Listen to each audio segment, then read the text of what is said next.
Hello everyone, অনেকদিন পরে আবারও চলে আসলাম একটা নতুন রেসিপি নিয়ে। আজকে আপনাদের সাথে শেয়ার করব একটা পারফেক্ট কাপ কেকের রেসিপি।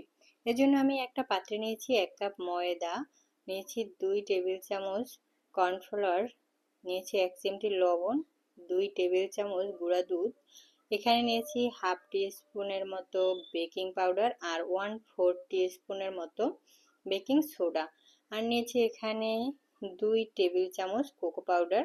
তো এটা যেহেতু চকলেট কাপকেক তাই কোকো পাউডারটা অবশ্যই ব্যবহার করতে হবে। তো সব উপকরণগুলোকে আমি ভালোভাবে ঢেলে নিচ্ছি যাতে এর ভিতরে কোনো লাম্পস না থাকে। অন্যদিকে আমি একটা পাত্রে নিয়েছি 3টে ডিম, ডিমের কুসুমগুলো আলাদা করে নিয়েছি, আর নিয়েছি এখানে 1 কাপের মতো চিনি, আর নিয়েছি হাফ কাপ সয়াবিন তেল। এখানে আপনি চাইলে বাটারও ব্যবহার করতে পারবেন।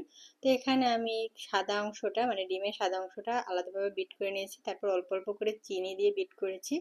সবশেষে এখানে সাদা তেলটা দিয়ে বিট করে নিয়ে তারপরে যখন এরকম ফোমটা তৈরি হয়েছে তখন আমি ডিমের কুসুমগুলো মিক্সড করে নিয়েছি। তারপরে এক এক করে যে আমি পাউডারগুলো রেডি করে রেখেছিলাম সেটা দিয়ে দিলাম। তো সব উপকরণ মিক্সড করে নিয়েছি। এখানে একটা আমি ট্রে নিয়েছি কাপকেকের, তারপরে এখানে অল্প একটু তেল ব্রাশ করে তারপরে যে বেকিং পেপারগুলো থাকে কাপের মতো সেগুলো দিয়ে নিয়েছি। আর একটা পাত্রে আমি একটু তেল ব্রাশ করে তার উপরে একটা লেখা কাগজ, যে খাতার কাগজ, সেটা ভালোভাবে কেটে মানে সমানভাবে কেটে বসিয়ে নিয়েছি। এরপরে ব্যাটারগুলো আমি অল্প অল্প করে এক একটা কাপে দিয়ে নিচ্ছি। এখানে কাপের অর্ধেকটা পরিমাণ দিলেই হবে, কারণ এটা ফুলে একেবারে বড় হয়ে যাবে।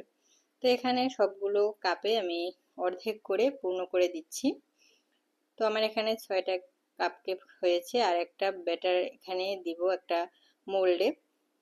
তো এখানে নিয়েছি আমি একটা লাভ শেপের মোল্ড, তো তার ভিতরে বাকি যে ব্যাটারটা থাকে সেটাও দিয়ে নিচ্ছি। আমি এটা বসাবো হচ্ছে চুলায়, আর যেটা আমি ট্রেতে বসিয়েছি সেটা বসাবো ওভেনে। এখানে চাইলে এই মোল্ডে না বসিয়ে আপনি একটা কাপে বা মানে আপনার সাইজ মতো কাপে বসিয়ে নিতে পারবেন। তো এখানে আমি ওভেনটাকে প্রিহিট করে তারপর এটাকে 180 ডিগ্রি সেলসিয়াস তাপমাত্রায় 20 মিনিটের মতো বেক করে নিব। তো 20 মিনিট পরে ফিরে আসছি, দেখুন এটা কতটা সুন্দর ফুলতেছে ভেতরে।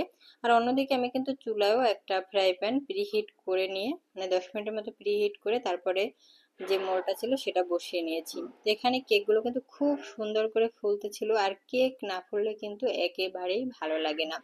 তো কেকগুলো ফুলতে দেখলেও মনে হয় যে না, আমার কেকগুলো পারফেক্ট হবে। তো আমি কেকটাকে ঠান্ডা হওয়ার পরে বের করে নিয়েছি।